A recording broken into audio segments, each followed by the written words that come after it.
ஜெர்மனியில் குடியுரிமை பெற்றுக்கொண்டு இலங்கை, இந்தியா உட்பட வெளிநாடுகளில் வாழும் வயதானவர்கள் ஓய்வூதியங்களை பெறுகின்றனர். இதற்கமைய 1.7 மில்லியனுக்கும் அதிகமான வெளிநாட்டில் வசிப்பவர்களுக்கு ஜெர்மன் ஓய்வூதியம் வழங்குகின்றது.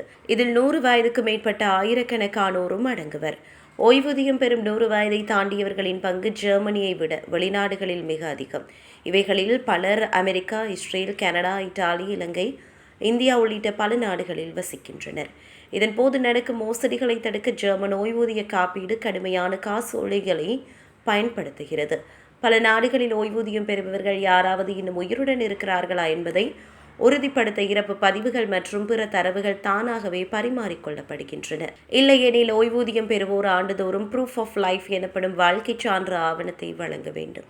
ஓய்வூதியம் பெறுவோர் தங்கள் உயிருடன் இருப்பதை டிஜிட்டல் முறையில் உறுதிப்படுத்தும் முறை கடந்த ஆண்டு முதல் நடைமுறைக்கு வந்தது. அவர்கள் மின்னஞ்சல் மூலம் QR குறியீட்டை பெற்று அதனை உறுதிப்படுத்தலாம்.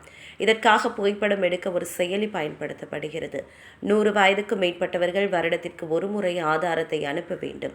அவர்களின் நாடு தானாகவே இறப்பு பதிவுகளை பகிர்ந்து கொண்டாலும் கூட வருடம் ஒரு முறை இது அவசியம்.